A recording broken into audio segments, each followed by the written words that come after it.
الحمد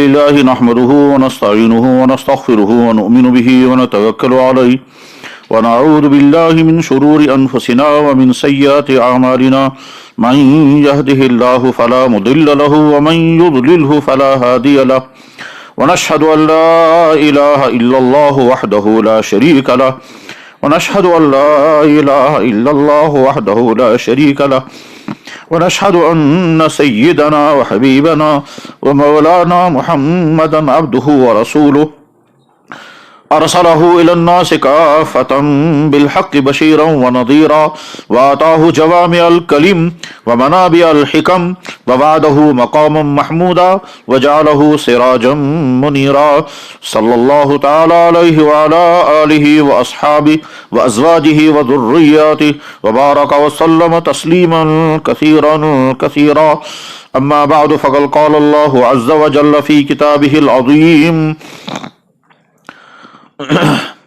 يا أيها الذين آمنوا اتقوا الله وكونوا مع الصادقين وقال الله تبارك وتعالى قد أفلح من تزكى وقال الله تبارك وتعالى قد أفلح من زكاها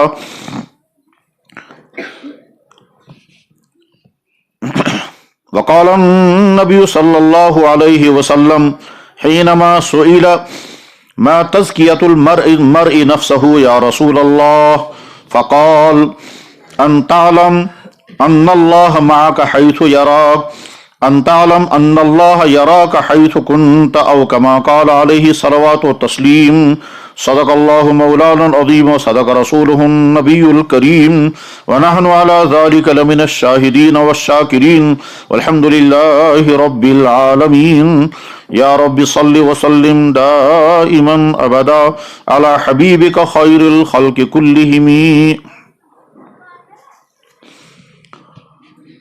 محترم بزرگوں اور بھائیوں، اللہ کا ہم پر بہت احسان ہے، بہت ہی احسان، بہت ہی بڑا احسان ہے کہ ہم ان لوگوں میں سے نہیں ہیں جن کا اللہ کے ذات کے ساتھ تعلق نہیں ہے۔ بہت ہی بڑا احسان ہے کہ اللہ نے ہم نے ان بندوں میں شامل رکھا جن بندوں کا اللہ کے ساتھ تعلق ہے، اس تعلق ہی کا نام ہے ایمان۔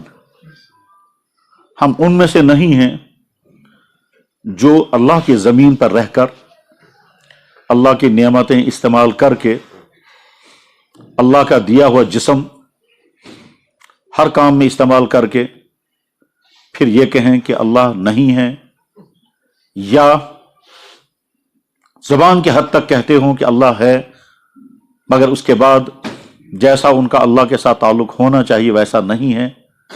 الحمدللہ ہم اس میں سے نہیں ہیں۔ ہم اللہ کو اپنا اللہ مان کر،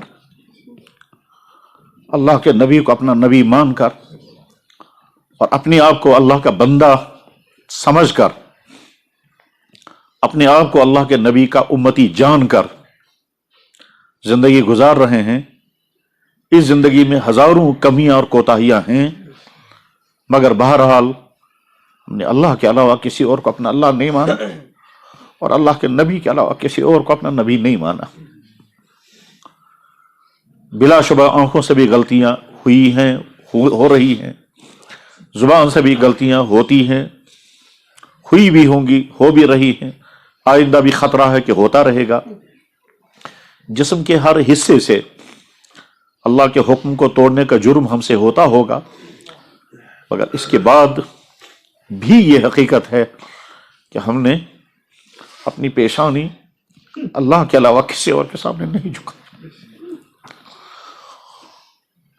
اور انشاءاللہ امید ہے، انشاءاللہ امید ہے کسی حالت پر ہم قائم رہیں گے کہ ہماری یہ پیشانی اللہ کے علاوہ کسی اور کے سامنے نہ جھکے، اور اللہ کے نبی کے علاوہ ہم کسی اور کو اپنا مرشد، اپنا رہبر، اپنا رہنما نہیں مانیں گے۔ یہ جو اللہ نے ہم پر کرم فرمایا ہے، ہم کو اپنے ساتھ جوڑا، اس جوڑنے میں صرف اللہ کی مہربانی ہے، ہماری اپنی کوئی کوشش نہیں، ہمارا کوئی حق بھی نہیں تھا، ہمارا کوئی دعویٰ بھی نہیں تھا۔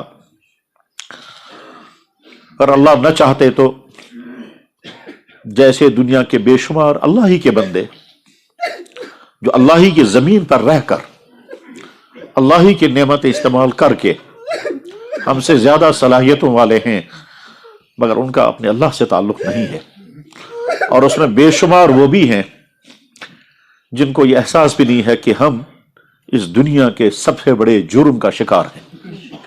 اس دنیا کا سب سے بڑا جرم اگر کوئی ہے تو وہ یہی کہ جس گھر میں انسان رہ رہا ہے، جس گھر کی اس فیسلٹی سے فائدہ اٹھا رہا ہے، جس گھر کی سہولیات کے ساتھ وہ زندگی گزار رہا ہے، اس گھر کے مالک کا وہ انکار کر رہا ہے۔ اللہ نے اس طبقے میں ہم کو شامل نہیں کیا، اس میں ہمارا اپنا کوئی کمال نہیں، صرف اللہ کی مہربانی، صرف اللہ کا کرم، صرف اللہ کی عنایت۔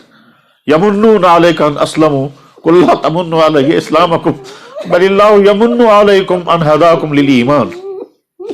جب اللہ کے نبی کی بارگاہ میں ایک قبیلہ آیا، قبیلہ بنو تمیم، اس میں انہوں نے کسی ایک شخص نے یہ بھی کہہ دیا کہ یا رسول اللہ، ہمارا آپ پر احسان ہے کہ ہم نے آپ کا دین قبول کیا، ہم نے آپ پر منت رکھی، ہمارا آپ پر احسان ہے کہ ہم نے آپ کا دین قبول کیا۔ تو اللہ کے نبی علیہ الصلوۃ والسلام رحمت للعالمین، آپ نے نہ کوئی ڈانٹ ڈپٹ فرمائی، نہ اس کے اس بات کا انکار کچھ نہیں فرمایا۔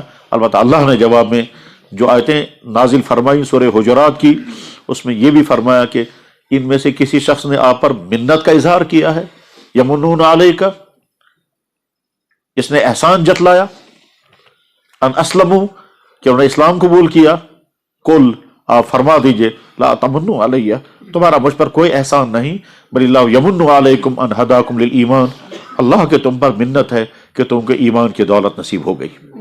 ہم پر بھی اللہ کی منت۔ دنیا میں اس وقت 7 ارب انسان بستے ہیں، ان 7 ارب انسانوں میں سے 5.5 ارب انسان وہ ہیں جو اللہ کو اللہ نہیں مانتے، اللہ کے نبی کو اللہ کا نبی نہیں مانتے، اور زندگی گزار رہے ہیں، سب سے بڑی مجرمانہ زندگی وہی ہے۔ پھر 1.5 ارب انسان وہ ہیں جو کلمہ پڑھنے کی حد تک اللہ کو مانتے ہیں، اللہ کے نبی کو بھی مانتے ہیں، یعنی وہ ایمان والے ہیں، مگر بے شمار ہمارے بھائیوں کا حال یہ ہے کہ جیسا اللہ کے ساتھ ان کا ایمان کے بعد تعلق ہونا چاہیے ویسا نہیں ہے، اور اللہ کے نبی کے ساتھ جیسا ایمان کا تعلق ہونا چاہیے ویسا نہیں ہے۔ ایمان والے ہیں، اس میں کوئی شک نہیں ہے۔ اب یہ ایمان کس درجے کا ہے، اس کا فیصلہ تو اللہ کے ہاں ہوگا، اور اللہ جانتے ہیں کس آدمی کا ایمان کس درجے کا ہے، مگر ہم اللہ کا شکر ادا کرتے ہیں کہ انشاءاللہ ہم اس طبقے میں بھی نہیں۔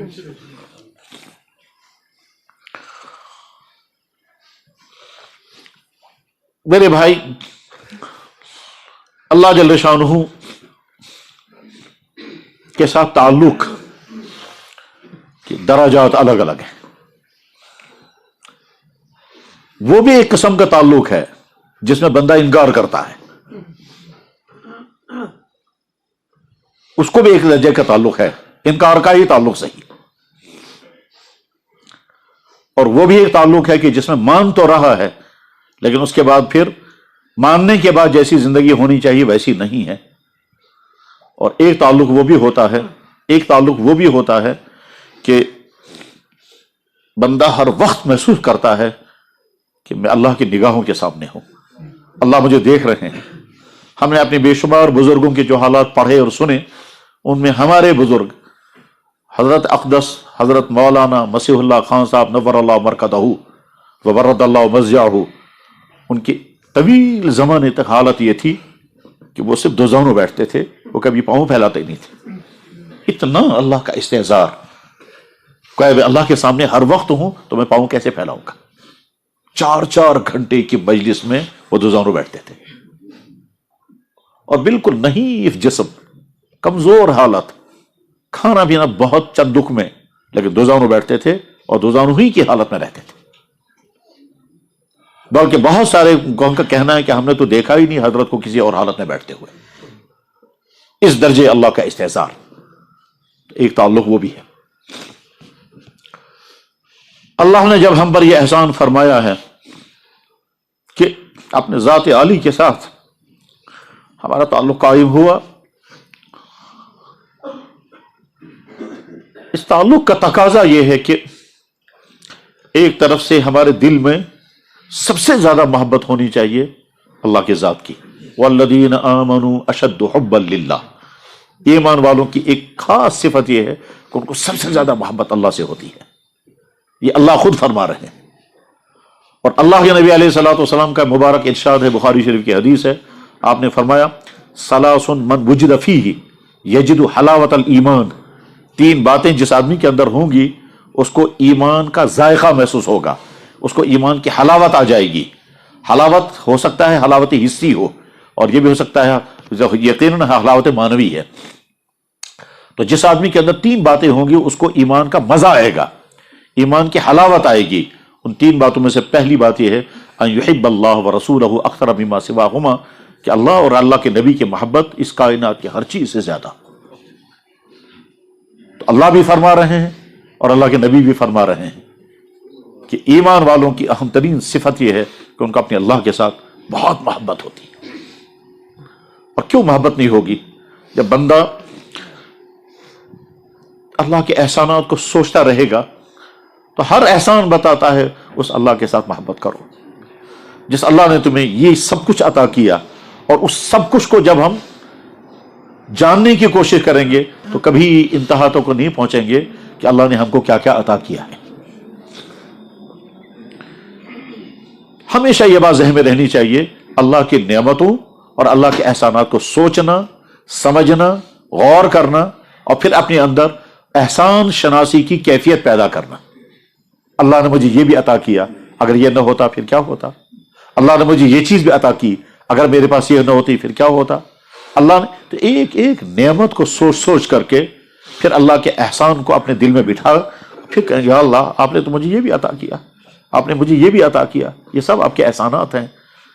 اور یہ سوچتے سوچتے اگر کبھی آنکھوں سے آنسو گر گئے، اور اللہ کی نعمت سوچتے سوچتے کبھی کیفیت ہو جاتی ہے کہ آدمی سوچتا اللہ نے مجھے یہ بھی عطا کیا، مجھے یہ بھی چیز دی، مجھے یہ بھی عطا کیا، اس چیز سے بھی محروم نہیں رکھا، اس چیز سے بھی محروم نہیں رکھا، مجھ جیسا میرا فلانا بھائی ہے وہ اس چیز سے محروم ہے، مجھ جیسا فلانا بھائی ہے.